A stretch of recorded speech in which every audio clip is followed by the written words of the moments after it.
आसम को। अच्छा, आज हमने नाइन्थ का मैथ पढ़ना है और नाइन्थ के मैथ में चैप्टर नंबर 9 है, एक्सरसाइज 9.1 है और क्वेश्चन नंबर 1 का ए पार्ट मैंने यहाँ पे आपके सामने लिखा हुआ है। आसान से क्वेश्चन है, मुश्किल नहीं है, लेकिन इनमें से शॉर्ट क्वेश्चन बनता है। आपके पास ए पार्ट है, उसमें वैल्यू है ए की 9 2 और बी के आपके पास है 7 2। आपने डिस्टेंस फार्मूला लगाना है, तो डिस्टेंस फार्मूले के लिए सबसे पहले आप क्या करोगे, जो पहला आपके पास है वो पहली वैल्यू आपके पास x1 है और दूसरी वैल्यू आपके पास y1 है। अब दूसरे में गए तो पहली वैल्यू आपके पास x2 है और दूसरी वैल्यू आपके पास y2 है। अब इसके हिसाब से x1 आपके पास क्या बना 9, y1 आपके पास क्या बना 2। अच्छा, x2 आपके पास क्या बना 7 और y2 आपके पास क्या बना 2। अब फॉर्मूला डिस्टेंस यूज करते हैं, d is equal to square root x2 minus x1 का whole square plus y2 minus y1 का होल स्क्वायर। अब आपने सिंपली वैल्यूज पुट करनी है। x2 की जगह x2 की वैल्यू जो कि आपके पास क्या है 7 माइनस x1 की जगह x1 की वैल्यू जो कि आपके पास क्या है 9 प्लस y2 के बजाय y2 की वैल्यू जो कि आपके पास 2 है और y1 की वैल्यू भी आपके पास 2 है। अब आगे चले d डिस्टेंस के लिए 7 माइनस 9 माइनस 2 हो गया प्लस 2 माइनस 2 0 हुआ। अब माइनस 2 का स्क्वायर कितना होता है, माइनस का स्क्वायर करेंगे तो प्लस आएगा और 2 का स्क्वायर 4 हो गया। 0 को जो मर्जी स्क्वायर हो उसमें 0 ही आना होता है। 4 प्लस 0 4 है और 4 का स्क्वायर रूट आपके पास 2 होगा और ये इसका आंसर होगा। उम्मीद है समझ आ गई होगी, अगर ना समझ आए तो कमेंट करके आप मुझे बता सकते हैं। अब इसी क्वेश्चन का बी पार्ट आपके सामने, ए की वैल्यू 2 माइनस 6 है और बी की वैल्यू 3 माइनस 6 है। सेम पैटर्न पे आप रहें, x1 y1 और ये वही काम है जो आपने पहले पार्ट में भी किया था। अब यहाँ पे आपने x2 y2, अब अगेन वही काम, x1 की वैल्यू आपके पास क्या है 2, y1 की आपके पास वैल्यू क्या है -6, x2 की वैल्यू आपके पास क्या है 3, y2 की वैल्यू आपके पास क्या है -6। अब आप फार्मूला लगा दो, d is equal to x2 minus x1 का whole square plus y2 minus y1 का होल स्क्वायर। अब आप x2 की जगह x2 की वैल्यू जो कि यहाँ पे क्या है 3 माइनस x1 की जगह x1 की वैल्यू जो कि आपके पास क्या है 2 होल स्क्वायर हो गया प्लस, अब यहाँ पे थोड़ी सी टेक्निकल बात आ गई, y2 की वैल्यू -6, दरम्यान में फॉर्मूले वाला माइनस और y1 की वैल्यू भी -6, ब्रैकेट बड़ी कर, डी ऐसे ही है। 3 माइनस 2 कितना होता है 1 का स्क्वायर हो गया प्लस -6 ऐसे ही है, ये माइनस माइनस प्लस 6 का होल स्क्वायर है। डी ऐसे ही है, 1 का स्क्वायर 1 होता है प्लस -6 प्लस 6 0 हो गया। डी ऐसे ही है, 1 प्लस 0 वो 1 का वो 0 ही आएगा और 1 का स्क्वायर क्या होता है 1 प्लस 0 तो 1 ही हुआ, तो 1 का स्क्वायर भी क्या होता है 1 ही होता है, स्क्वायर रूट भी 1 ही होता है और ये इसका आंसर होगा। इसी क्वेश्चन का अब थर्ड पार्ट है, ए की वैल्यू -8 1 है, बी की वैल्यू आपके पास 6 और 1 है। वही काम आप करोगे, x1 y1 x2 y2। अब x1 की वैल्यू आपके पास क्या है -8, y1 की वैल्यू आपके पास क्या है 1, x2 की वैल्यू 6, y2 की वैल्यू 1 आपके पास होगी। अब वो फॉर्मूला जो आप लगाते हैं distance formula, x2 minus x1 का whole square plus y2 minus y1 का होल स्क्वायर। अब d ऐसे ही है, x2 की तो वैल्यू है ना आपके पास, वो क्या है वो 6 है, माइनस और x1 की वैल्यू -8 है, तो 2 माइनस है तो मैंने यहाँ पे जैसे पिछले क्वेश्चन में किया था ब्रैकेट कर दिया, प्लस y2 की वैल्यू 1 है, y1 की वैल्यू भी 1 है और 1 माइनस 1 का स्क्वायर हो गया। अब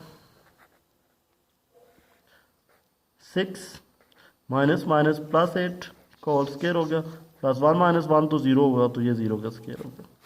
अब 6 प्लस 8 कितने होते हैं 14 का स्क्वायर है प्लस 0 का स्क्वायर भी 0 ही है, 14 का स्केयर कितना होता है 196, और 190 का स्केयर रूट लें तो ये आपके पास क्या आ जाता है 14 आ जाता है, और ये इसका आंसर होगा।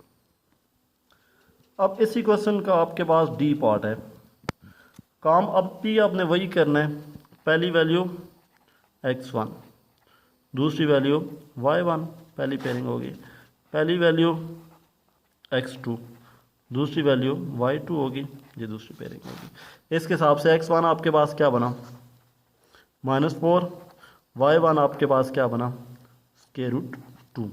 अब x2 आपके पास क्या बना -4, y2 आपके पास क्या बना -3 आपके पास हो गया। अब फॉर्मूला जो आप डिस्टेंस का लगाते आए हो, d is equal to x2 minus x1 का whole square plus y2 minus y1 का होल स्क्वायर। अब आपके पास d ऐसे ही आप रहने दो, x2 की जगह x2 की वैल्यू जो कि आपके पास क्या है -4 है, माइनस फॉर्मूले वाला, और x1 की वैल्यू भी माइनस ही है, तो ये आपके पास -4 यहाँ पे आ गया, होल स्क्वायर हो गया, प्लस y2 की वैल्यू आपके पास क्या है -3, और y1 की वैल्यू -√2 का होल स्क्वायर हो गया। अब हम आगे चलें, तो अब आपके पास वैल्यू क्या हुई -4 माइनस माइनस प्लस 4 का स्क्वायर प्लस। अच्छा, इसका एक और काम करते हैं थोड़ा सा, यहाँ पे देखिए, इसमें से -1 या 1 कॉमन लें तो आपके पास क्या बना 3 प्लस √2, यानी दोनों जो नेगेटिव थी दोनों आपके पास पॉजिटिव वैल्यूज हो गई। ये तो सिंपल सा हो गया ना, 4 - 4 0 हुआ तो 0 का स्क्वायर। चलिए आगे जाके ख़त्म कर देंगे। अब ये देखें कि -1 का भी स्क्वायर है और जो ब्रैकेट के अंदर वैल्यू है उसका भी स्क्वायर है, तो आप इसको अलहदा ऐसे लिख लें, -1 का स्क्वायर 3 प्लस √2 का स्क्वायर। अब देखें डी ऐसे ही है, 0 का स्क्वायर भी 0 ही होता है, ये -1 का स्क्वायर +1 हो गया, और 3 प्लस √2 का स्क्वायर हो गया। अब 0 ऐड करने से कोई फ़र्क नहीं पड़ता, और 1 मल्टीप्लाई करने से कोई फ़र्क नहीं पड़ता, दैन 3 प्लस √2 का स्क्वायर हुआ। अब स्क्वायर रूट कैंसिल, तो डी की वैल्यू आपके पास 3 प्लस √2 आ गई, और यही इसका आंसर होगा, क्योंकि दोनों आप सम नहीं हो सकते, दोनों आप आपस में प्लस नहीं हो सकते।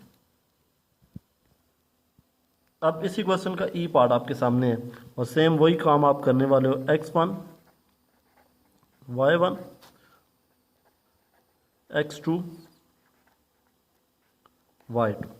अब x1 की आपके पास वैल्यू क्या बन गई 3, और y1 की वैल्यू आपके पास -11, x2 की वैल्यू आपके पास क्या बन गई 3, और y2 की वैल्यू आपके पास -4 आपके पास आ गई।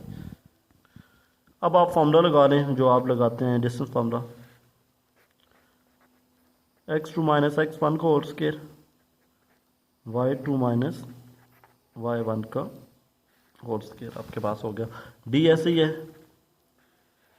x2 की वैल्यू आपके पास क्या है 3, माइनस x1 की वैल्यू आपके पास 3 का स्क्वायर हो गया, प्लस y2 की वैल्यू आपके पास क्या है -4, ब्रैकेट मैंने बड़ी की है क्योंकि y1 की वैल्यू के साथ अपना भी माइनस है, तो ये एक माइनस फॉर्मूले वाला होगा, एक उसका अपना माइनस हो गया, और ये माइनस माइनस प्लस हो जाएगा आगे जाके, होल स्क्वायर कर लिया, 3 - 3 0 प्लस -4 माइनस माइनस प्लस 11, 0 का स्क्वायर भी 0 ही होता है। अब -4 प्लस 11 कितना हुआ 7 हो गया। अब डी ऐसे ही है, 0 ऐसे ही है, 7 का स्क्वायर 49 है, और इसका स्क्वायर रूट आपके पास क्या हो जाएगा 7 आ जाएगा, और ये इसका आंसर होगा।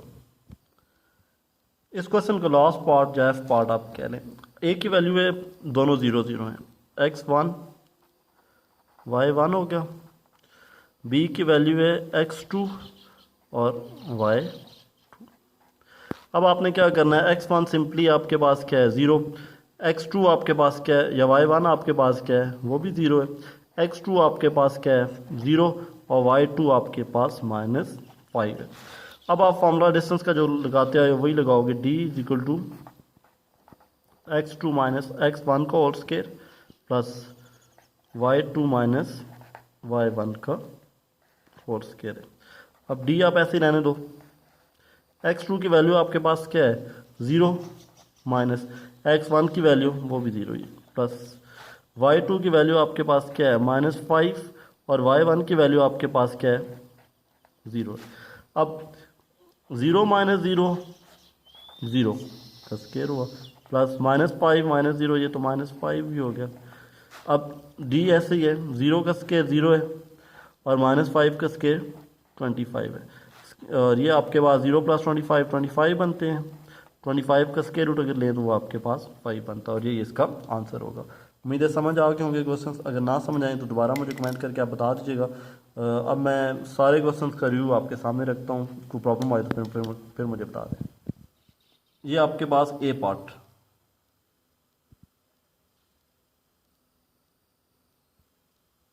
ये आपके पास बी पार्ट है,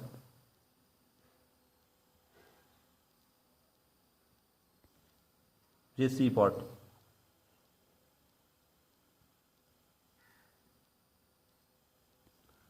ये डी पार्ट है। थोड़ा सा डिफरेंट है बाकी सब क्वेश्चन से। बस ये -1 जो आप कॉमन लेते हो ये आप अपने माइंड में रखिएगा कि -1 आपने कॉमन कैसे लिए। बाकी क्वेश्चन इजी है, और ये मैंने आपको बता दिया है सारे क्वेश्चन में कि हमने -1 कैसे कॉमन लिया। ये इसका ई पार्ट है आपके सामने,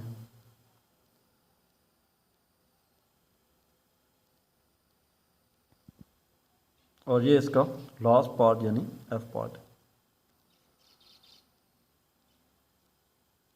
थैंक यू जी।